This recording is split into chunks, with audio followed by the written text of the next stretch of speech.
नमस्कार नमस्कार माझ्या विद्यार्थी मित्रांनो, चला चला आज एका नवीन जगामध्ये आपण जाणार आहोत. नवीन विश्वामध्ये फिरायला जाणार आहोत. ते नवीन विश्व आहे, नवीन जग आहे, नवीन प्रवास आहे भांड्यांच्या दुनियेचा, भांड्यांच्या जगाचा. म्हणजे आपण आपल्या स्वयंपाकघरामध्ये तुमची मातोश्री, कधी कधी तुमचे पिताश्री सुद्धा आईला घरकामामध्ये मदत करतात आणि स्वयंपाकघरामध्ये अनेक प्रकारची विविध भांडी असतात. माझ्या बाळांनो, तुम्ही 6वीच्या पुस्तकामध्ये इतिहास विषयात हडप्पा संस्कृतीचा अभ्यास केला आहे का? हो. हडप्पा संस्कृती 5000 वर्षांची होती. एवढी जुनी संस्कृती.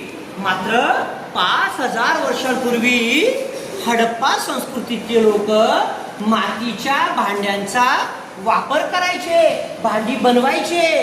कारण हडप्पा गावाला जे उत्खनन झालं, त्या उत्खननामध्ये 5000 वर्षांपूर्वीची भांडी सापडलेली आहेत.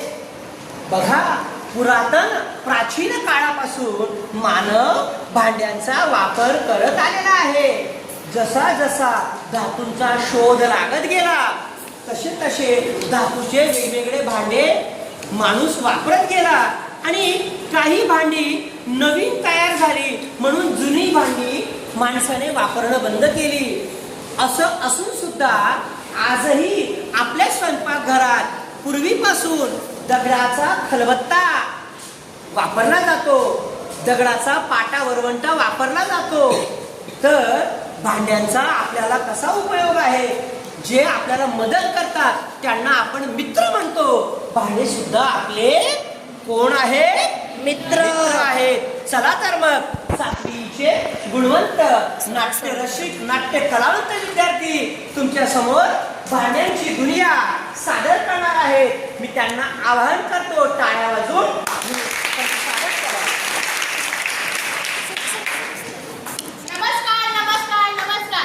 इथे जमलेले माझे मित्र मैत्रिणी, मी कनिष्का गिराचे, मी तुमचं इथे सहर्ष स्वागत करीत आहे. ज्ञानाचा विज्ञानाचा वसा घेऊन हाती पिढ्या उद्याची जोडून पाहती नव्या युगाची नात मुलं मुली आणि गुरुजी सारे एकमुखाने गाती सार प्राणातूनही प्रिय आम्हाला या शाळेची माती, या शाळेची माती. तर मित्रांनो, आज आपण भाषा मराठी या विषयाचा पाठ्यक्रमांक 5 भांड्यांच्या दुनियेत याच्यावर आपण नाटक सादर करीत आहोत. ते तुम्ही शांत चित्ताने बघावे अशी माझी विनंती. तर सर्वात पहिले मी तुम्हाला आमचा परिचय करून देते. नमस्कार, मी कनिष्का गिराचे, मी सूत्रसंचालिका व तगडी पाटा प्रत्युषा इंद्रे. नमस्कार, मी सूत्रसंचालिका व दुसऱ्या देशातील पर्यटक हार्दिक पाटील. नमस्कार, मी पिढ्याचे गिरणी व विदेशी इंजिनियर वैभवी भांबरे. नमस्कार, मी जुन्या काळातील भांडी मी तायशू सैंदाणे. नमस्कार, मी जातो. नमस्कार, मी नव्या काळातील भांडी ओम पाटील. नमस्कार, मी कलवत्ता. दिनेश नेरकर. नमस्कार, मी रांजण. नमस्कार, मी दुकानदार. नमस्कार, मी जुन्या काळातील भांडी हर्ष कोळी. नमस्कार, मी खोड. तर आता आपण नाटकाला सुरुवात करू.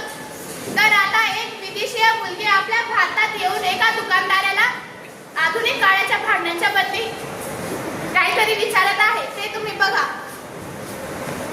हॅलो, मी विदेशातली मुलगी आहे. मी आज इंडियामध्ये एक दुकानदाराशी संवाद साधणार आहे.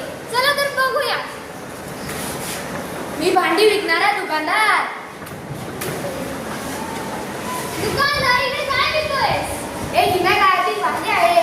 ही भांडी विकायला आहेत का? नाही, ही भांडी विकायला नाही. ही आपल्या संस्कृतीची मौल्यवान गोष्ट आहे. ही भांडी जर तुम्हाला दिली नाही तर मी माझ्या मोठ्या भावाला बोलवीन. नाही, मला माफ करा. ही आमची जबाबदारी आहे की आम्ही आमच्या संस्कृतीला सांभाळू. थांबतो आता. हॅलो, काय? हॅलो ब्रदर, इकडे ये. माझं भांडण गेलं आहे. हो, आलोच. काय झालं आता? दादा याला घेऊन जा आणि हा जे काय विकतोय याची नवे रूप बोलून आपल्या देशाचं नाव पुढे घेऊन जा. घेऊन जा याला. उचला रे याला. दादा दादा, उचला आणि जाते. हा काय म्हणता बोलेला तू?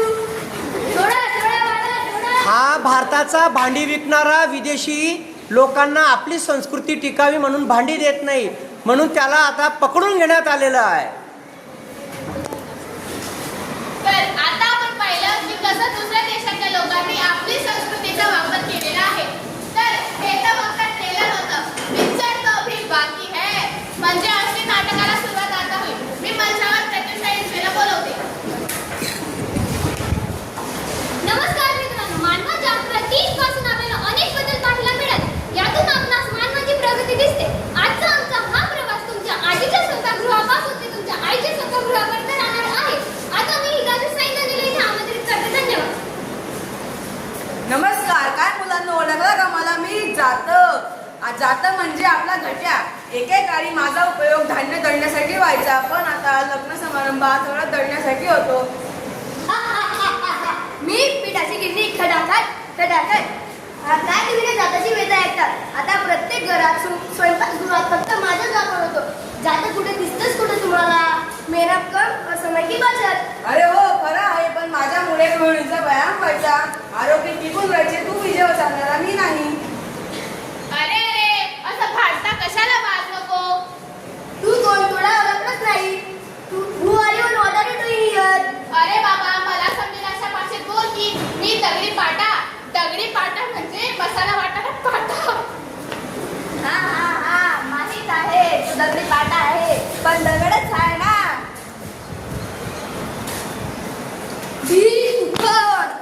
उखड हो म्हणा आम्हाला दगड, पण तुमच्या पूर्वजांनी अन्न शिजवण्यासाठी साठवण्यासाठी दगडाची किंवा मातीची भांडी वापरली बरं का? दगडाची मातीची काय बरं भांडी असतात? चल तुला दाखवते. आमच्या किचन मध्ये अल्युमिनियम आणि स्टीलची भांडी. हा, काळ बदलला आणि आम्ही गाळ बाहेरच झालो. पण एक गोष्ट लक्षात ठेवा, कबीर म्हणतात पत्थर पूजे हीर मिले. पत्थर पूजे हीर मिले, मैं तो पूजू पहाड़. घर की चाकी कोई ना पूजे जागो, पीस खाए संसार. हे खरं आहे. त्या काळातील आम्ही भांडी वस्तू यांना अधिक महत्त्व दे, पण ते आता राहिले नाही. हो ना, मी कलवत्ता. माझी जागा आता मिक्सरने घेतली. माझी चव आता मिक्सरला कुठे? काळ बदलला, लोकांच्या गरजा बदलल्या, विविध शोध लागले, पण ते म्हणतात ना, जुनं तेच सोनं.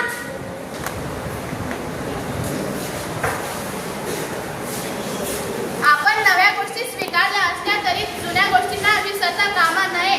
आता आपण लक्षात साधायला हवा. धन्यवाद. तर आता तुमच्या समोर काहीतरी शहरातली मित्र चर्चा करतील. पण ना, काळ बदलला पण आईचे विचार बदलतच नाही. आम्ही गावामधून शहरात राहायला आलो, पण तरी माझ्या आईचे विचार बदलतच नाही. अरे खरं आहे. अरे मित्रांनो, तुम्हाला काय माहिती जुन्या काळातील भांड्यांचे वैशिष्ट्य? आता मीच बघा, मी मातीच्या भांड्यातच खात आलेलो आहे. त्या चुलीवरचं जेवण चविष्ट तर असतंच, पण त्याच्याने आपलं शरीर चांगलं राहतं. त्या खापरवरच्या पुऱ्या त्यांची तर गोष्ट कायच सांगू, म्हणून सांगतो जुनं तेच सोनं.